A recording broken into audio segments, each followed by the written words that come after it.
Hello, welcome to part 2 of relief art. Previous വീഡിയോയിൽ നമ്മൾ കണ്ടു എങ്ങനെയാണ് ഞാനൊരു കോൺ വെച്ചിട്ട് ഔട്ട്ലൈൻ ചെയ്യുന്നതും ഫസ്റ്റ് ലെയർ ഫില്ല് ചെയ്യുന്നതും. സോ ഞാനിത് ഡ്രൈ ആയതിനു ശേഷം ഞാൻ സെക്കൻഡ് ലെയർ ഔട്ട്ലൈൻ കൊടുക്കുകയാണ്.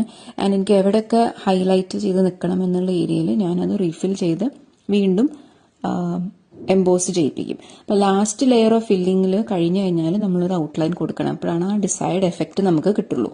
നമ്മൾ ഫില്ല് ചെയ്തുകൊണ്ടിരിക്കുന്നതിൻ്റെ ഇടയിൽ നമുക്ക് എവിടെയെങ്കിലും ഒരു മിസ്റ്റേക്ക് പറ്റിയെന്ന് തോന്നുകയാണെങ്കിൽ നമുക്ക് റബ്ബ് ഓഫ് ചെയ്യാൻ ഈസിയാണ്. ബിക്കോസ് ഇത് ഇപ്പോഴും വെറ്റ് ആയിട്ടുള്ളൊരു ഫോമിലാണ് ഇരിക്കുന്നത്. ഡ്രൈ ആയി കഴിഞ്ഞാൽ അത് ഈസി അല്ല. റീസൺ ബിക്കോസ് നമുക്ക് ഡിസൈൻ നമ്മൾ ഡ്രോ ചെയ്തത് ഇപ്പോൾ കാണില്ല. നമ്മൾ അതിൻ്റെ മുകളിൽ ലെയേഴ്സ് കൊടുത്തു കഴിഞ്ഞു.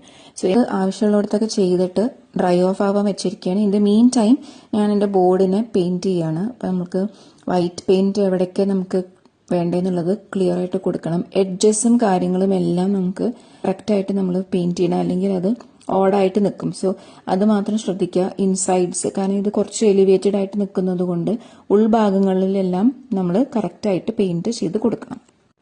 വൈറ്റ് ബേസ് അപ്ലൈ ചെയ്യുന്നത് എന്തിനാന്ന് വെച്ച് കഴിഞ്ഞാൽ ഐദർ നിങ്ങൾക്ക് വൈറ്റ് പെയിന്റ് ചെയ്യാം, അല്ലെങ്കിൽ ജെസോ എന്ന് പറഞ്ഞ പ്രോഡക്റ്റ് ഉണ്ട്. ഞാനിവിടെ വൈറ്റ് പെയിന്റ് ആണ് ചെയ്തിരിക്കുന്നത്.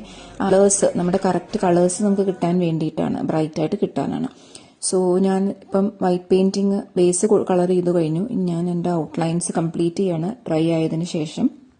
സോ നിങ്ങൾക്ക് കാണാം ഞാൻ അഗെയിൻ റീഡ്രോ ചെയ്യുകയാണ്. അപ്പം ഞാൻ എൻ്റെ ഏറ്റവും സെൻറ്റർ പോർഷനാണ് എനിക്ക് ഹൈലൈറ്റ് ചെയ്യേണ്ടത്. അപ്പം അതിന് ഞാനൊരു 3 ലെയേഴ്സ് കൊടുത്തിട്ടുണ്ട്. ഇപ്പം നമ്മൾ എത്രത്തോളം ലെയേഴ്സ് എക്സ്റ്റെൻഡ് ചെയ്യുന്നു എന്നുള്ളത് നമ്മുടെ ബേസും കൂടിയും ശ്രദ്ധിച്ചിട്ട് വേണം. ബേസിന് താങ്ങാൻ പറ്റണം. ടൂ മച്ച് ലെയറിങ് വരുമ്പം ബോർഡ് വളയാൻ ചാൻസ് ഉണ്ട്. സോ ക്യാൻവസ് ഒക്കെ ആകുമ്പോൾ നമുക്കൊരു ലിമിറ്റേഷൻ ഉണ്ട്. ഇതിപ്പം MDFന്റെ ബോർഡാണ്. ക്യാൻവസിൽ നമുക്കൊരു 2 or 3 ലെയേഴ്സ് മാക്സിമം. അത് ബിഗ് ക്യാൻവസ് ആണെങ്കിൽ ഓക്കെ, സ്മോൾ ക്യാൻവസ് ആണെങ്കിൽ അധികം ലെയേഴ്സ് നമുക്ക് അപ്ലിഫ്റ്റ് ചെയ്തെടുക്കാൻ പറ്റില്ല. സോ ഞാനിപ്പോൾ ലാസ്റ്റ് ലെയർ ഫില്ല് ചെയ്തു എനിക്ക് വേണ്ടത്. ഇനി എനിക്കത് ഔട്ട്ലൈൻ കൊടുക്കണം. ആൻഡ് എല്ലാം കഴിഞ്ഞതിന് ശേഷം നമുക്ക് ഡിസൈനിന്റെ ഫസ്റ്റ് ലെയറിലോ അല്ലെങ്കിൽ എവിടെയെങ്കിലും നമുക്ക് ഇപ്പം ലീഫിന്റെ ഒക്കെ വെയിൻസ് നമുക്ക് ഹൈലൈറ്റ് ചെയ്ത് നിൽക്കേണ്ട പോർഷൻസ് എല്ലാം നമ്മൾ ഡ്രോ ചെയ്യാണ്.